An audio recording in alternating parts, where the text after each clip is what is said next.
My name is Nerissa Boone, and I am 65 years old. These hands you see before you, gnarled like old tree roots, scarred by cotton thorns and branding irons, have picked more bowls than there are stars in the Alabama sky. But of all the things these hands have done, the one thing they failed to do haunts me still. They could not hold on to my boy.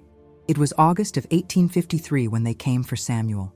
The air hung thick and wet that morning, the kind of heat that made your lungs work twice as hard for half the breath. I was already in the field before sunrise, my back bent to the endless white, when I heard the commotion up at the big house. Master Pritchard's voice carried across the morning, sharp and final as an axe falling. I knew that tone. After 47 years on this plantation, bought and brought here at 18 years old, fresh off the auction block in Charleston, I had learned to read the white folks' voices like some people read books. That particular edge meant someone's life was about to change, and never for the better. My stomach turned to stone before my mind understood why. Samuel, my baby boy, just 10 years old last March, the only one of my 6 children still breathing, still here, still mine. The others had been sold off one by one, or taken by fever, or lost to the kind of accidents that happen when you work children like mules from the time they can walk. I dropped my sack and ran. The overseer, Mr. Connolly, shouted after me, but I did not stop. My legs, old and tired as they were, remembered how to move when they needed to. The cotton rows blurred past me, and the other workers' faces turned to watch, their expressions a mix of pity and fear. They knew. Everyone knew before I did. Samuel stood in the yard outside the kitchen house, his small frame dwarfed by the 2 white men flanking him. One was Pritchard himself, his face red from the heat and probably from the whiskey he started drinking before breakfast. The other was a slave trader named Jessup, a man whose smile showed too many teeth and whose eyes showed nothing at all. "Mama?" Samuel's voice cracked when he saw me running toward him. He tried to move, but Jessup's hand clamped down on his shoulder, fingers digging into my boy's thin shirt. "Now, Nerissa," Pritchard said, holding up his hand like he was calming a spooked horse. "Don't you make a scene. This is business, pure and simple. The Hawthorne plantation down in Mississippi needs young bucks for their operation, and they're paying top dollar. Your boy's strong, healthy, he'll fetch a good price." The words hit me like stones. Top dollar. Fetch a good price. As if my Samuel was a horse or a bushel of corn. As if the 10 years I had spent keeping him alive, keeping him safe, teaching him to read in secret by candlelight, as if all of that meant nothing because we were property. "Please," I said, and I hated the sound of my own voice begging. "Please, Master Pritchard. He's just a child. He's all I got left in this world. I'll work double. I'll take on extra in the house. Just don't sell my boy." Pritchard's expression didn't change. He had heard these pleas before, from other mothers, and they had moved him exactly as much as rain moves a mountain. "Decisions made, Nerissa. Boy leaves today with Mr. Jessup here. Now get back to the field before Connolly takes the strap to you." Samuel's eyes found mine, and in them I saw terror so pure it nearly stopped my heart. "Mama, I don't want to go. Mama, please." I tried to reach for him, but Connolly had caught up to me by then. His rough hands grabbed my arms and yanked me backward. I fought against him, twisting and pulling, my feet sliding in the red clay dirt. "Samuel, baby, you be strong. You hear me? You be strong and remember what I taught you. Remember you're loved. Remember." Connolly's hand struck the side of my head, and the world tilted sideways. My knees hit the ground hard. Through the ringing in my ears, I heard Samuel crying, heard the wagon wheels creaking as Jessup loaded him up like cargo. I pushed myself up, dirt coating my palms, just in time to see the wagon pulling away down the long drive lined with magnolia trees. Samuel looked back at me one last time, his small hand raised in a wave, or maybe a plea for help. Then the wagon turned onto the main road, and he was gone. I knelt there in the yard for a long time after, long enough that the sun climbed higher and baked the tears dry on my face. Around me, the plantation continued its daily rhythm. The sound of the cotton gin, the call of the overseer, the endless labor that ground human beings into dust and called it prosperity. Something broke inside me that morning. Not broke like a bone that might heal, but broke like a dam that has finally had enough. For 47 years, I had endured. I had survived. I had bent beneath the weight of this evil system because that was what we did. We survived however we could, hoping for better days that never seemed to come. But they had taken my last child. They had ripped away the only light left in my darkness, and they had done it as casually as a man might swat a fly. In that moment, kneeling in the Alabama dirt with Connolly standing over me and Pritchard already heading back inside for his mid-morning drink, I made a decision that would change everything. I would not endure anymore. I would not survive quietly. If they wanted to take everything from me, then I would make sure they understood the cost. The fields they had built with stolen labor, the wealth they had accumulated on the backs of people they refused to see as human, I would burn it all down. Not today, not tomorrow, but soon. I would plan carefully, wait for the right moment, and then I would leave this place the same way they had made me live here, in flames and chaos and pain. And then I would find my son, or I would die trying. Either way, Nerissa Boone would not go gentle into that long night. The days after Samuel's sale moved slow as molasses, each one heavier than the last. I returned to the fields because there was no choice in the matter. Connolly watched me close now, suspicious of the quiet that had settled over me. The other enslaved folks kept their distance too, as if grief was catching. Maybe they feared my pain would remind them of their own losses, and who could blame them? We all carried more sorrow than any person should have to bear. But beneath my silence, beneath the mechanical motion of my hands pulling cotton and filling sacks, my mind was working. I was thinking about fire, about timing, about what it takes to destroy a thing that seems indestructible. Pritchard's plantation was big, 300 acres of cotton, tobacco fields to the east, the big house with its white columns, the overseer's cottage, the gin house, the barns, and the quarters where we lived. 20 small cabins that leaked when it rained and baked like ovens in summer. I knew every inch of this land because I had worked every inch of it over 47 years. I knew where Pritchard stored his cotton before market, the big barn near the main road, packed full this time of year with bales worth thousands of dollars. I knew the gin house used kerosene lamps that hung from rusty hooks. I knew the overseer kept his records in a wooden shed that shared a wall with the feed storage. Most importantly, I knew that August was dry, and dry things burn fast. In the evenings, after the sun finally released its grip on the day, I sat outside my cabin and listened. Old Moses, who was near 70 and had been here longer than anyone, would tell stories to the younger ones. He talked about rebellions he'd heard of, Nat Turner, Denmark Vesey, smaller uprisings that never made the newspapers. He talked about the Underground Railroad, about people who had run and never been caught. The North Star, he would say, pointing up at the night sky. That's the one that don't move. You follow that star, you headed toward freedom. Young folks listened with hungry eyes, but Moses always tempered hope with reality. Running ain't easy, and it ain't safe. They got patrollers on every road, dogs that'll track your scent through water, and laws that say any white person can stop you and demand to see papers you ain't got. You run, you better be ready to keep running till you dead or free, and most times it ends up being dead. I wasn't planning to run though. Not yet. First, I had to make them pay. Sarah, who worked in the big house, brought news one evening while we were all gathered. She was a thin woman, about 40, with careful eyes that noticed everything. "Master's having gentlemen over next week," she said quietly. "Big dinner party. Something about a sale. Sounds like he's selling off part of the North 40 to pay gambling debts." My ears perked up at that. Pritchard in debt meant Pritchard desperate, and desperate men made mistakes. It also meant he'd be distracted, focused on impressing his guests and securing his financial future. That kind of distraction could be useful. "He's drinking more than usual," Sarah continued. "Miss Catherine's worried, I can tell. She asked me to start hiding some of the bottles, but he just sends into town for more." Throughout that week, I paid attention to patterns.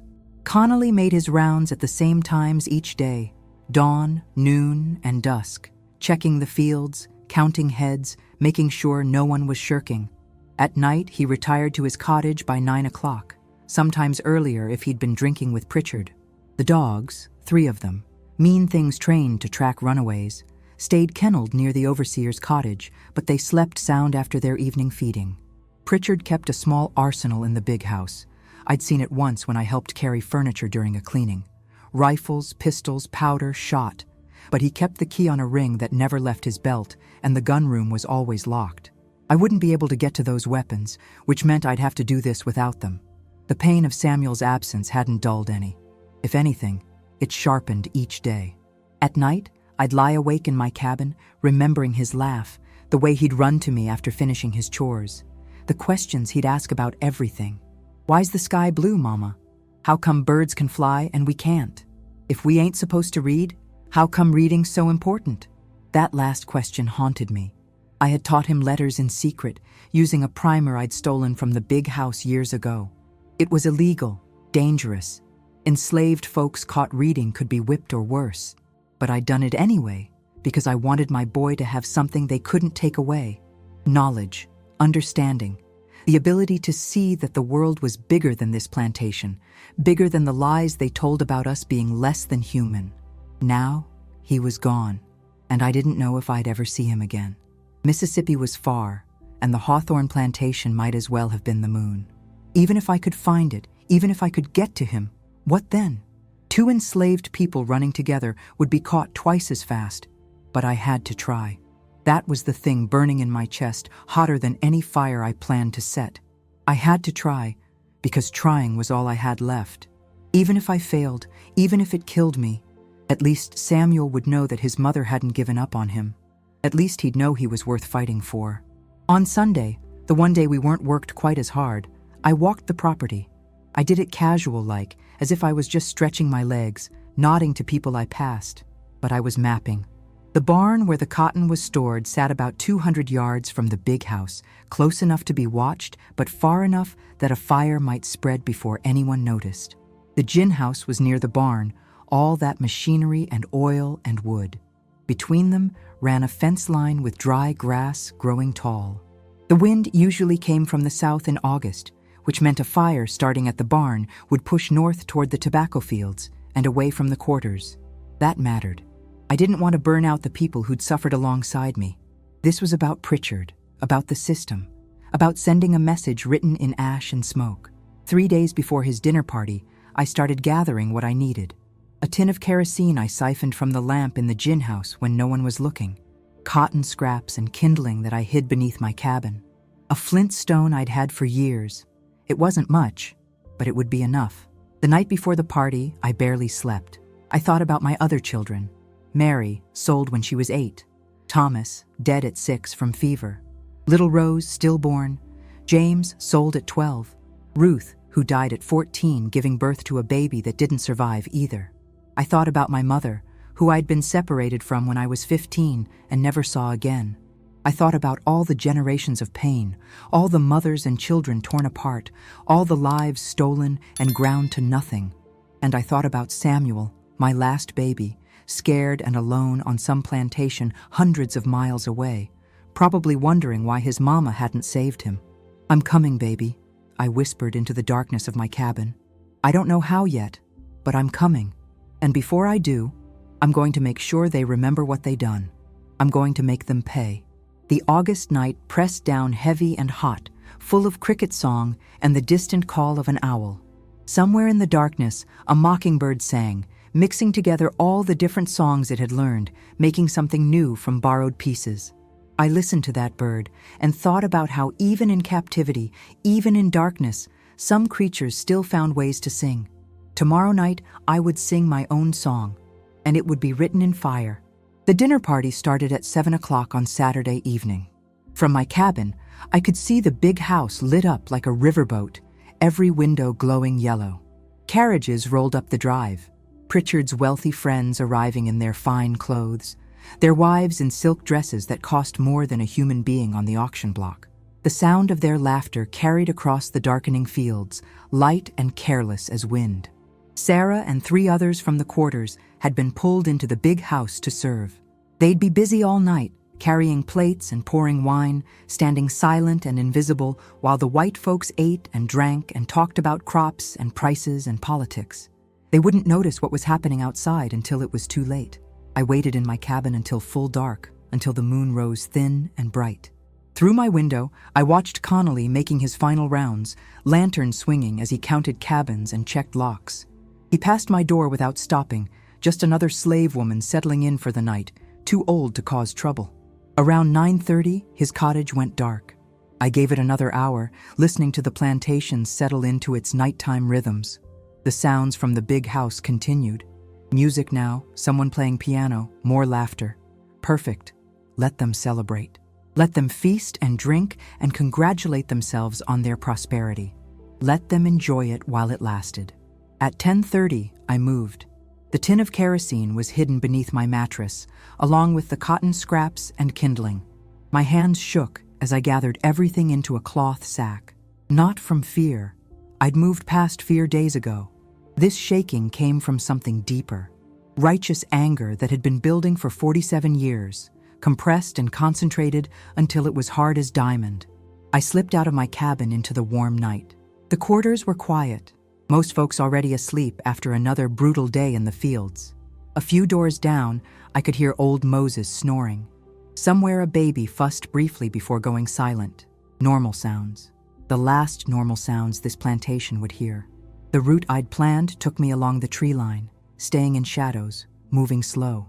My old knees protested, and my back, bent from decades of cotton picking, didn't want to crouch low, but I made it work. I had to make it work. The barn loomed ahead, massive and dark against the star-scattered sky.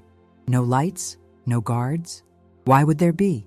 Enslaved folks didn't rebel, didn't fight back. That was the lie Pritchard told himself, the lie all the masters told themselves. They thought fear was enough to keep us in line. They thought the chains and the whips and the threat of being sold away from family would keep us obedient forever. They were wrong. I reached the barn's back wall, pressing myself against the old wood. Inside, I could smell the cotton, that dusty, fibrous smell I knew better than my own reflection. Hundreds of bales stacked floor to ceiling, representing months of labor from dozens of people. Months of bent backs and bleeding fingers and heat that killed. All that suffering compressed into neat rectangles that would eventually become shirts and dresses for people up north who didn't think about where cotton came from or what it cost. The barn door was secured with a simple hook latch. My hands found it in the darkness, lifted and pushed the door open just wide enough to slip inside. The smell hit me stronger now, cotton and wood and old hay. My eyes adjusted slowly to the deeper darkness inside, but I knew this space. I'd helped load bales here countless times. I found a spot in the far corner, surrounded by cotton on 3 sides. This was where it would start. I arranged the kindling carefully, building a small structure like I was setting a cooking fire. Cotton scraps on top. Then I pulled out the tin of kerosene and poured it over everything, the sharp smell making my eyes water. My hands found the flintstone in my pocket. This was it. The moment that would change everything, that would mark the line between who I'd been and who I was becoming. For a heartbeat, I hesitated. Not from doubt, but from the weight of what I was about to do. This wasn't just about destroying property. This was about declaring that I was human, that my pain mattered, that you couldn't steal my child and expect me to keep quietly picking your cotton. I struck the flint. Sparks showered down onto the kerosene-soaked kindling. For a moment, nothing. Then a small flame appeared, timid and blue. It grew quickly, spreading to the cotton scraps, climbing the kindling, finding the kerosene trail I'd poured. The flame turned orange and hot, crackling as it consumed the fuel I'd given it. I didn't wait to see more. I backed out of the barn, closing the door behind me. The fire would need time to build, to spread from that corner through the bales. I had other work to do. The gin house was next. More kerosene here, stored in proper cans for the machinery. I opened one and poured a trail from the building's wall to a pile of cotton waste that sat nearby. The flame from my borrowed candle, lit from a coal I'd carried in a small tin, touched the kerosene, and fire raced along the trail like a living thing, hungry for more. By now, the first flames were showing through the barn's roof. Orange light flickered against the night sky. I heard a shout from somewhere. Someone had noticed. Good. Let them notice. Let them see. I ran then, old legs pumping, heading back toward the quarters. Behind me, the flames grew taller, brighter, consuming Pritchard's wealth one bale at a time. The heat carried on the wind, and with it came the smell of burning cotton, burning wood, burning everything this place represented. People were emerging from their cabins, pointing at the sky. The fire had spread faster than I'd expected. Already the barn was fully engulfed, flames shooting 30 feet high, and the gin house was catching quickly. The wind was pushing it north, just like I'd hoped, away from where we lived. Fire! The cry went up from the big house. Fire in the fields! Chaos erupted. Connolly came running from his cottage in his nightshirt, shouting orders. Men appeared from the big house, Pritchard and his guests, sobering up fast at the sight of thousands of dollars burning. They called for buckets, for the well, for anything that might stop the flames. But it was too late. The fire was too big now, too hot, feeding on itself and spreading faster than they could react. It jumped from the barn to the fence line where dry grass grew tall, and suddenly it was racing north toward the tobacco fields. The cotton that had built this plantation was now destroying it, burning with a heat so intense I could feel it from 100 yards away. I stood with the others from the quarters, watching. Some people looked scared. Others looked amazed. Old Moses caught my eye, and something passed between us. Understanding, maybe, or recognition. He'd lived long enough to know that fires didn't usually start by themselves on windless nights. Pritchard was screaming now, his face illuminated by the orange glow, watching his fortune go up in smoke. The dinner guests had evacuated to the front lawn, women in their silk dresses standing useless, while men ran back and forth with buckets that did nothing against the inferno. The dogs were barking themselves hoarse, and horses in the stable were panicking, the smell of smoke driving them wild. The tobacco fields caught next, and then it was truly unstoppable. Flames raced through the dry plants, consuming weeks of growth in minutes. The smoke rose thick and black, blotting out the stars. The heat was so intense that the well water they threw on it seemed to evaporate before it hit the ground. I watched it all with something like satisfaction. Not joy. This wasn't joyful. But satisfaction? Yes. The satisfaction of finally doing something instead of just enduring. Of refusing to be silent. Of making them see that we were human beings with feelings and families, and that there were consequences for treating us as less. The fire burned through the night. The barn collapsed around midnight, sending sparks hundreds of feet into the sky. The gin house followed an hour later, the machinery that had processed so much cotton now melting and twisting in the heat. By dawn, half the plantation was ash and smoking ruin. Pritchard stood in the yard as the sun came up, his face blackened with soot, his fancy clothes ruined. He'd lost everything. The cotton crop, gone, the processing equipment, destroyed. The tobacco fields, burned to bare earth. Insurance might cover some of it, but not all. Not enough. His debts would crush him now. And I stood with the others, just another old slave woman who'd watched her master's empire burn. No one suspected me. Why would they? I was 65 years old, bent and broken by decades of labor. What could I possibly do? Everything, as it turned out. I could do everything. As the smoke continued to rise, painting the morning sky gray, I thought about Samuel. This fire wouldn't bring him back, wouldn't undo what had been done. But it was a message written large enough that even blind men could see it. You cannot keep taking and expect nothing in return. You cannot steal children from their mothers and expect those mothers to keep building your wealth. The flames had died down to glowing embers by mid-morning, but my work wasn't done. The fire was just the beginning. Now came the harder part, finding my son. I didn't know how yet, didn't have a plan beyond pointing myself south and following whatever trail I could find. But I would do it. I would walk every mile between here and Mississippi if that's what it took. They'd taken everything from me over the years. My youth, my children, my dignity, my freedom. But they couldn't take my will. They couldn't take my love for my son. And they couldn't stop me from seeking what was mine. I turned away from the smoking ruins and walked back to my cabin. Inside, hidden beneath a loose floorboard, I had a small bundle prepared. A little food, the primer I'd taught Samuel from, and a knife I'd been hiding for years. Not much, but it was all I needed. Tonight, When darkness fell again, Nerissa Boone was going to run. I left on Sunday night, 3 days after the fire. Pritchard was too distracted with surveyors and insurance men to pay much attention to the quarters. And Connolly was drowning his anger at the bottom of whiskey bottles, blaming himself for not preventing the disaster. The chaos worked in my favor. One old woman slipping away in the darkness was the least of their concerns. I took only what I could carry: the small bundle from under my floorboard, a water gourd, and an old blanket. Before I left, I stopped by old Moses's cabin. He was awake, sitting in his doorway like he'd been waiting for me. "You're going after the boy," he said. Not a question. "I am." He nodded slowly, reached into his pocket, and pulled out something wrapped in cloth. "Take this." It was a small compass, brass and scratched. The glass face cracked but still readable. "Won it off a white man in a card game 50 years ago. North Star's good, but clouds come. This'll keep you true." My throat tightened.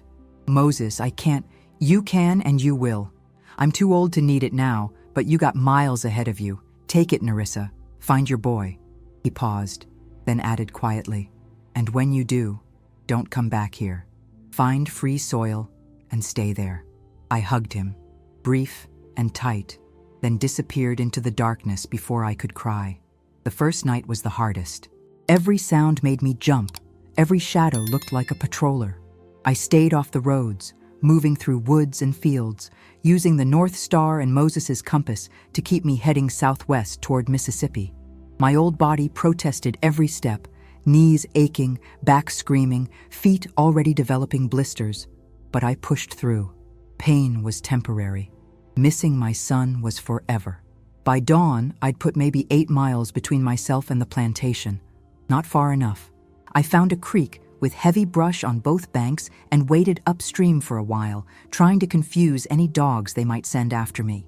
Then I crawled into a hollow beneath a fallen oak tree and slept in snatches, waking at every bird call and snapping twig. Travel became a rhythm. Hide during the day, move at night. Drink from creeks and springs. Eat the small amount of dried corn and salt pork I'd brought, rationing it carefully. Avoid roads and towns. Trust no one. On the 4th night, I came across another traveler, a young man, maybe 25, also moving through the darkness.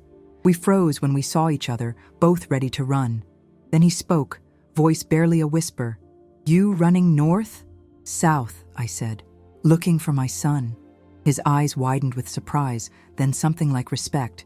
"That's brave. Or crazy. Maybe both." He told me his name was Isaac, that he'd escaped from a plantation in Georgia and was trying to reach Tennessee, where he'd heard there were people who helped runaways. We traveled together for 2 nights. Isaac was strong and young, and he could move faster than me, but he slowed his pace to match mine. He shared his food, a rabbit he'd caught and cooked over a tiny fire, and I shared what I knew about reading the landscape, finding water, covering tracks. "You can really read?" he asked one night, amazed when I showed him the primer I carried. "Can and did. Taught my Samuel, too. They think keeping us ignorant keeps us manageable, but knowledge is freedom, even when your body ain't free." On the 2nd night together, we heard dogs in the distance. Hunting dogs, baying on a scent. Isaac's face went pale in the moonlight. Patrollers. We ran. My old legs couldn't keep up with his pace, and I knew it. "Go," I told him. "Don't let me slow you down." "I ain't leaving you." "Boy, you listen to me. You got a chance. I'm old and slow, and I'm going the wrong direction anyway. You run and you live. That's an order." He hesitated, torn between self-preservation and decency. The dog sounded closer. Finally, he gripped my hand once, quick and tight. "Good luck, Miss Nerissa. I hope you find your son." Then he was gone, disappearing into the darkness like smoke. I went the opposite direction, splashing through a stream, hoping to split the trail and give him a better chance. The dogs came closer, their baying growing louder, more excited. I could hear men's voices now, shouting to each other. I pushed myself harder than I'd thought possible, lungs burning, heart hammering. The creek led into a swamp, dark water and cypress trees and hanging moss. I waded deeper, the water rising to my waist, my thighs, my chest. Snakes lived in these waters, and alligators, but right now, The men and dogs were more dangerous than any animal. I found a cypress tree with a hollow in its trunk, partially submerged. I wedged myself inside up to my neck in water, pulling Spanish moss around to hide my face. Then I waited. The dogs came to the creek and stopped, confused by the water. The men cursed and argued about which direction to go. One of them, a young patroller with a harsh voice, wanted to search the swamp. An older man disagreed. "Ain't worth it. Swamp'll get 'em if we don't. And we got the other one's trail going north. Come on!" They left, dogs and all, chasing after Isaac. I prayed he'd made it far enough ahead. I stayed in my hiding spot until well after dawn, shivering despite the August heat, watching water moccasins glide past my hiding place. When I finally emerged, my skin was pruned and pale, my clothes soaked through, but I was alive. I lost 2 days recovering from that encounter, hiding in a barn and sleeping off a fever that came from the swamp water. When I could move again, I continued south, more careful now, more aware of how easily I could be caught. Towns were the most dangerous. I had to skirt around them, but towns were also where I could gather information. In the colored sections, where free black folks and enslaved folks ran errands, I listened to conversations, hoping to hear something about the Hawthorne plantation. No one seemed to know it, but one old woman told me about a network of folks who passed information among themselves. "You looking for someone specific, you talk to the preachers," she said. "They know things. Church folks, they got connections that go all over." So I started seeking out churches, small wooden buildings where free black folks and those with weekend passes gathered on Sundays. I was careful, claiming to be a widow looking for her nephew, adjusting my story to sound less like an escaped slave seeking her stolen son. Most people were sympathetic, but couldn't help.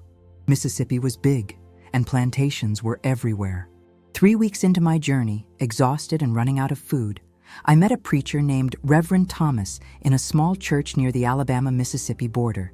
He was an older man, freeborn, with kind eyes that had seen too much suffering. "Hawthorne Plantation," he repeated when I told him my story, or the version of it I dared to share. "I know that name. It's down in the Delta, near Greenville. Big operation, specializes in cotton. Hard place, from what I hear. Why you trying to find it?" "Family," I said simply. "Looking for family."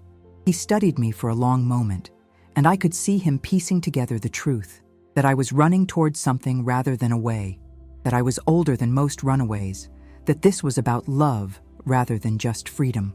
Finally, he nodded. "Delta's another 100 miles south and west from here. Hard traveling, and you'll be going deeper into slave territory, not toward free states. You sure about this?" "I'm sure." He gave me better directions, a little food, and something else. A letter of passage, claiming I was a free woman traveling to visit family, signed with his name and sealed with wax. "Won't stand up to hard scrutiny, but it might get you through a casual stop. Use it wisely." I thanked him and continued on, now with a definite destination. The Mississippi Delta, Greenville, Hawthorne Plantation, Samuel. The landscape changed as I went deeper into Mississippi, flatter, wetter, with vast fields of cotton stretching to the horizon. This was the heart of the Cotton Kingdom, where the soil was rich and black and the labor was cruel. Every plantation I passed represented hundreds of lives bent to the will of white men's profit.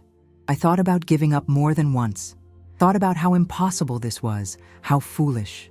I was 65 years old, running toward danger instead of away from it, chasing a child who might not even be alive anymore. The rational part of my mind screamed that I should turn north, try to reach free soil, save myself at least. But the rational part didn't understand what it meant to be a mother, didn't understand that your children live in your heart, and when they're torn away, they leave wounds that never heal. I would rather die trying to find Samuel than live safely, knowing I'd abandoned him. So I kept walking, one painful step at a time, following Moses' compass and the directions Reverend Thomas had given me. Behind me lay a burned plantation and 4 decades of suffering. Ahead lay more danger than I could imagine. But also ahead, somewhere in those endless cotton fields, was my son, and I was coming for him, no matter what it cost. It took me another 2 weeks to reach Greenville, moving slowly, carefully, avoiding main roads and suspicious eyes. By the time I arrived, September had begun, bringing slightly cooler nights, but no relief from the oppressive Delta heat. My food was gone, my shoes had fallen apart, and I'd lost weight I couldn't afford to lose. But I was close now. I could feel it. The Hawthorne plantation sat 5 miles outside Greenville, a sprawling operation even bigger than Pritchard's had been. From my hiding spot in a stand of trees, I could see the main house, 3 stories of white-painted grandeur, and beyond it, the quarters, the gin house, and field after field of cotton, ready for harvest. I watched for 2 days, learning the rhythms. The enslaved folks rose before dawn and worked until after dark. The overseer, a massive man with a red beard, rode through the fields on horseback, carrying a whip he used liberally. The mistress of the house rarely appeared, but when she did, she wore a permanent expression of distaste, as if the very air offended her.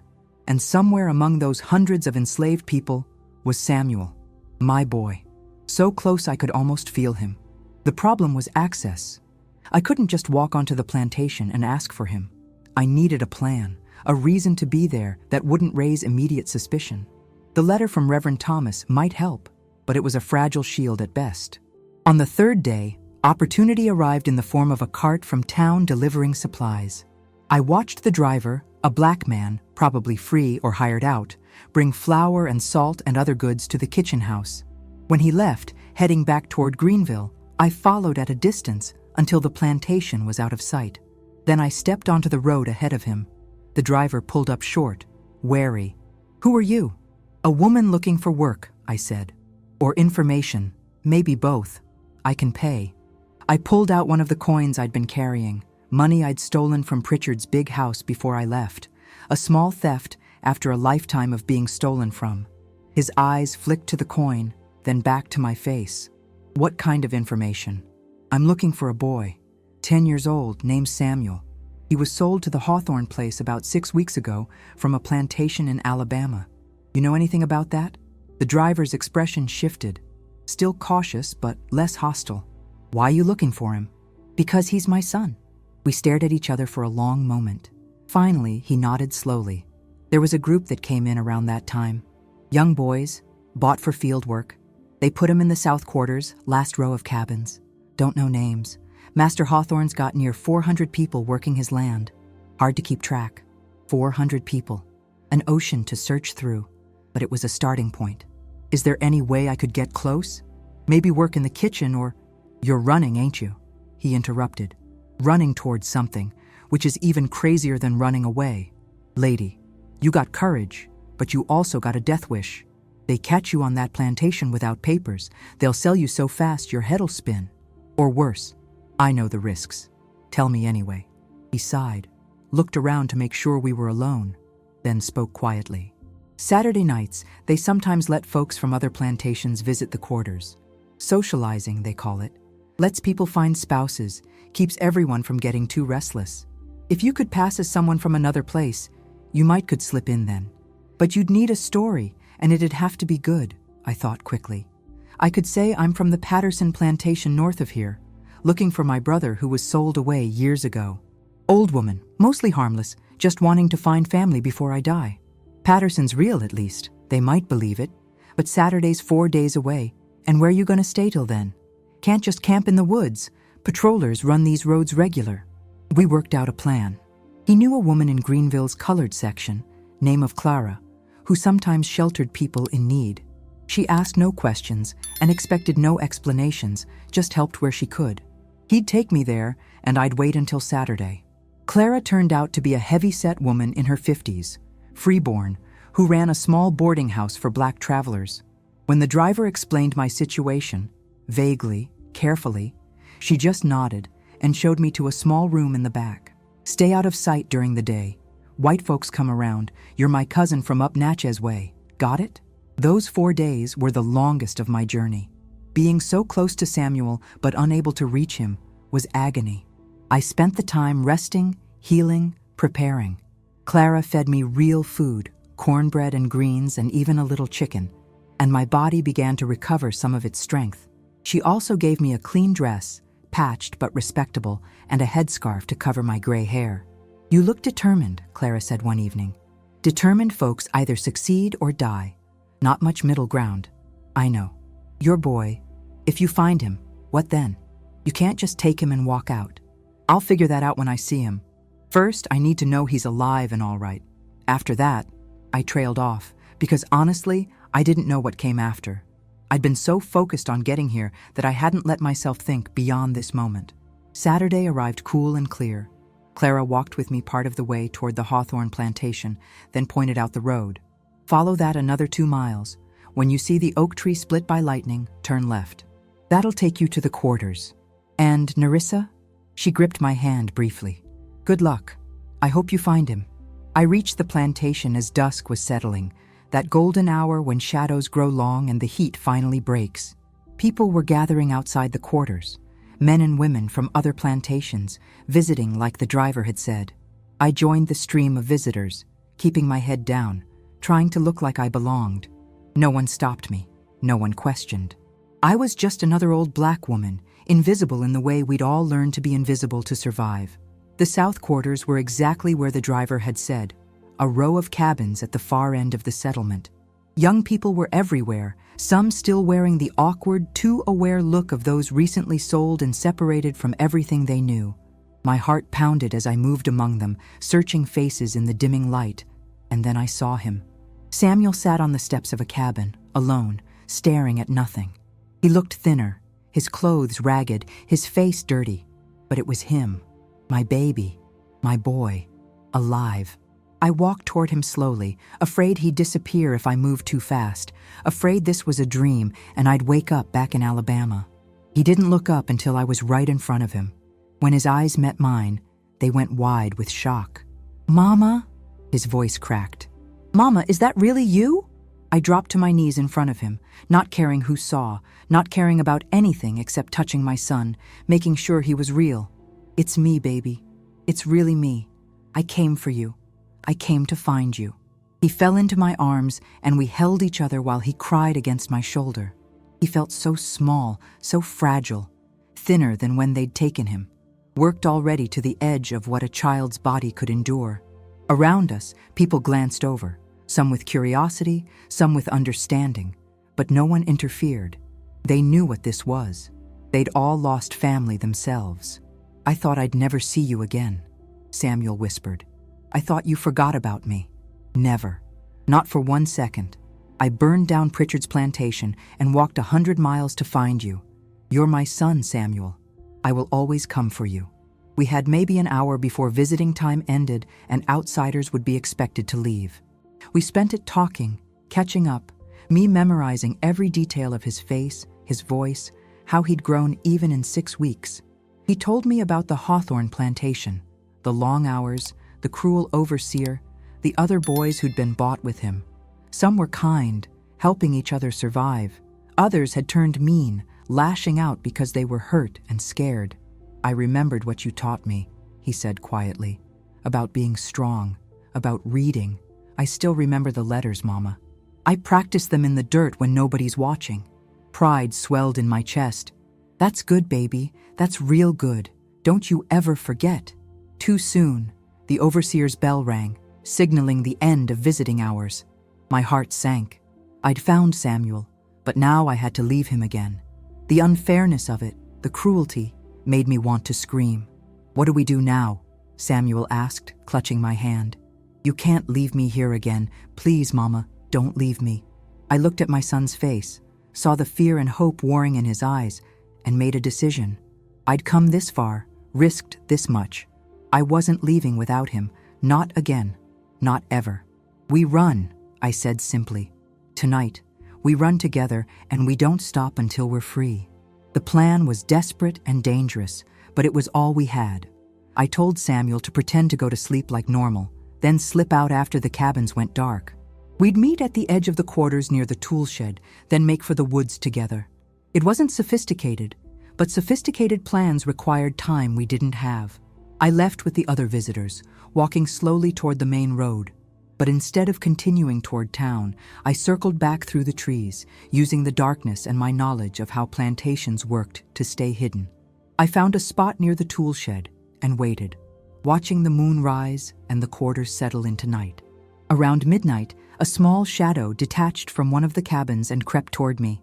Samuel. My heart soared and terrified me at the same time. This was real now. We were really doing this. "You ready?" I whispered when he reached me. He nodded, trying to look brave. "Where do we go?" "North. There are places up north where slavery's illegal, where we can be free. It's a long way, but we'll make it." We moved into the woods, putting distance between ourselves and the plantation. I held Samuel's hand tight, feeling his small fingers grip mine with desperate strength. The moon gave us enough light to navigate by, and Moses's compass kept us oriented. We walked for hours, fear keeping us moving even when exhaustion pulled at our legs. By dawn, we'd made maybe 10 miles. Not far enough. They'd discover Samuel missing at first light, and the hunt would begin immediately. We needed to find shelter, somewhere to hide during the day. We came across an abandoned homestead, a small cabin with a collapsed roof and walls overtaken by kudzu vines. It wasn't much, but it was cover. We crawled inside, and I let Samuel sleep while I kept watch, listening for dogs, for horses, for the sounds of pursuit that I knew would come. They came around mid-morning. I heard the baying of hounds in the distance, moving through the woods in our direction. My blood ran cold. Samuel woke at the sound, eyes wide with terror. "They're coming for us," he whispered. "I know, baby. We need to move." We left the cabin and ran deeper into the woods, toward a creek I could hear flowing nearby. Water was our only chance. It would mask our scent from the dogs. We splashed into the cold stream and waded north, moving as fast as we could through knee-deep water. The dogs sounded closer. Men's voices echoed through the trees, the overseer and the patrollers tracking their escaped property. Samuel stumbled, and I caught him, pulling him forward. My old body screamed in protest, but I ignored it. Pain didn't matter. Only Samuel mattered. We came to a place where the creek split around a small island, thick with undergrowth. I pulled Samuel into the densest part, and we burrowed under the vegetation, covering ourselves with leaves and mud. Then we waited, barely breathing. The dogs reached the creek and stopped, confused by the water.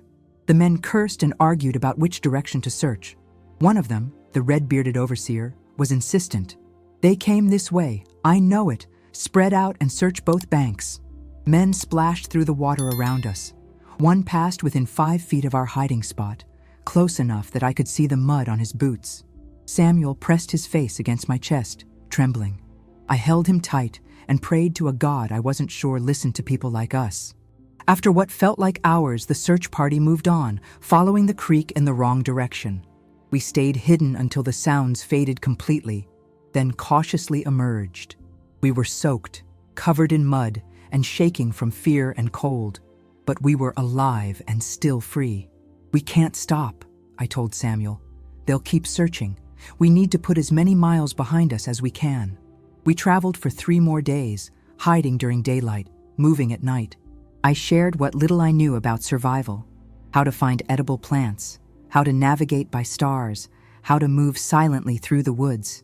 Samuel learned quickly, his young mind absorbing everything like a sponge. On the 4th day, we met other runaways, a young couple named David and Hannah who'd escaped from a plantation near Vicksburg. They were heading for Tennessee, hoping to connect with people who could help them reach Ohio. We decided to travel together, strength in numbers and shared knowledge. David was cautious and clever. Hannah was brave and resourceful. And together, the 4 of us made better time than Samuel and I had alone. They shared their food with us, and I shared what I knew about reading signs in the landscape.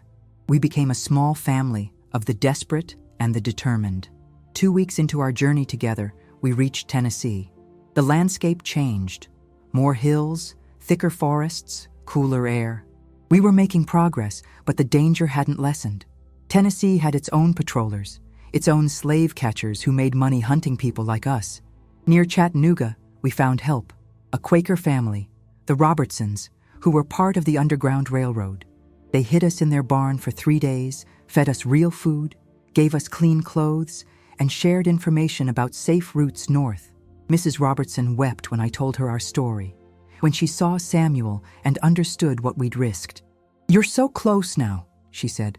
"Kentucky's just ahead, and beyond that, Ohio. Free soil. You can make it." The Robertsons gave us supplies and directions to the next safe house. We left under cover of darkness, renewed by rest and hope.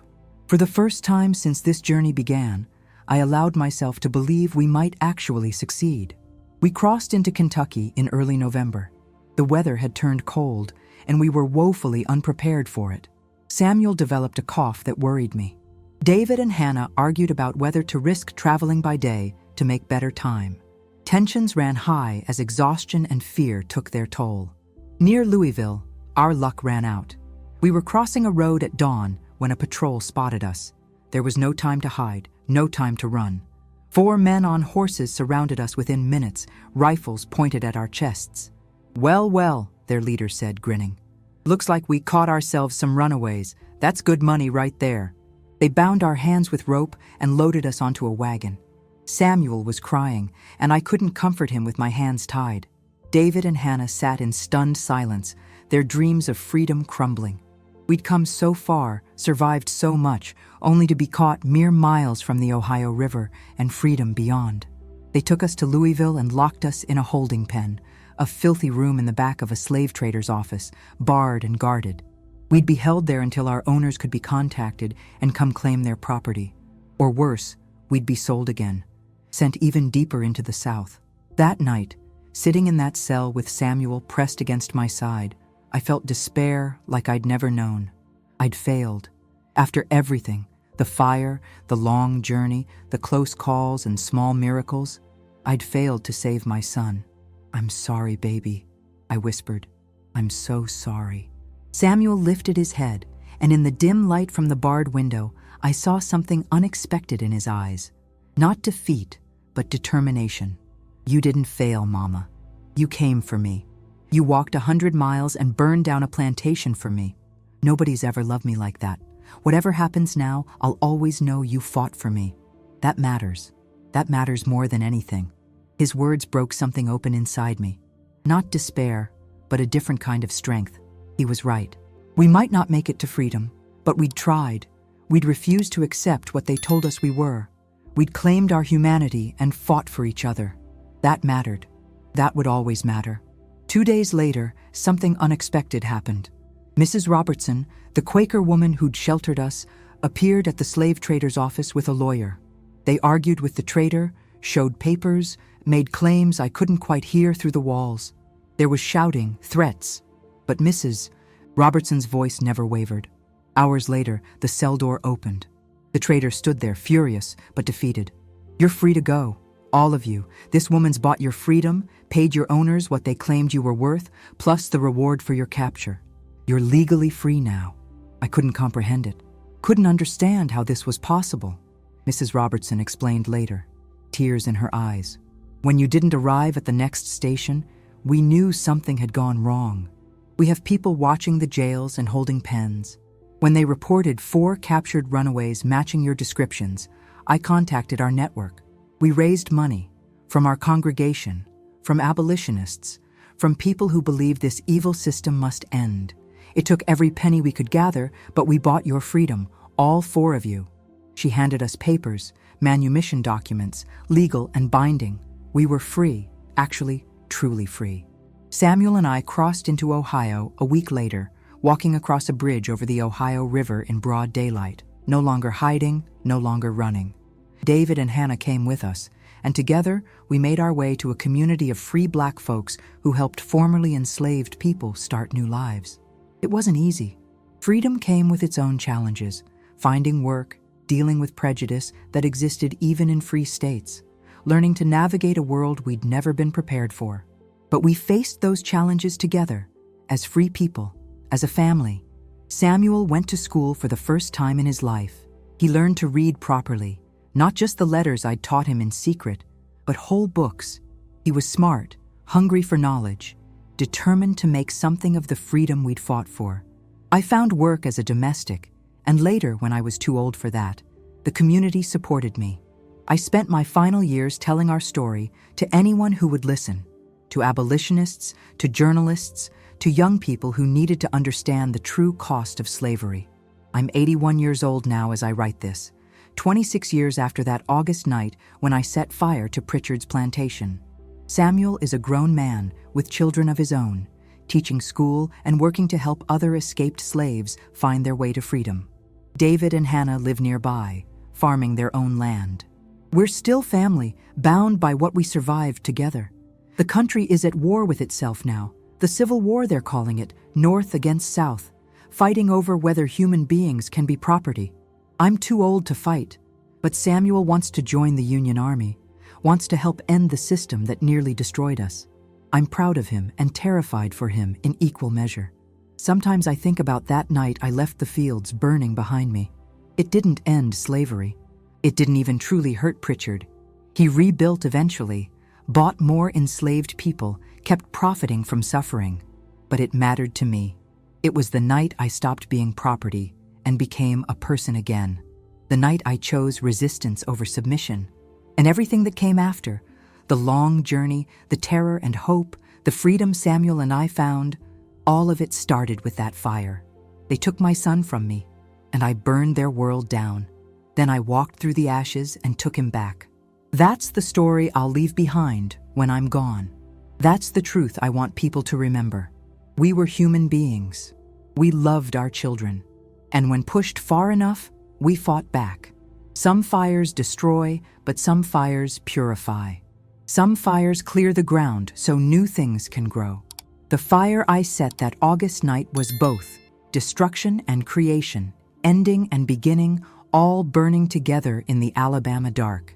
And from those flames, we walked free. The end.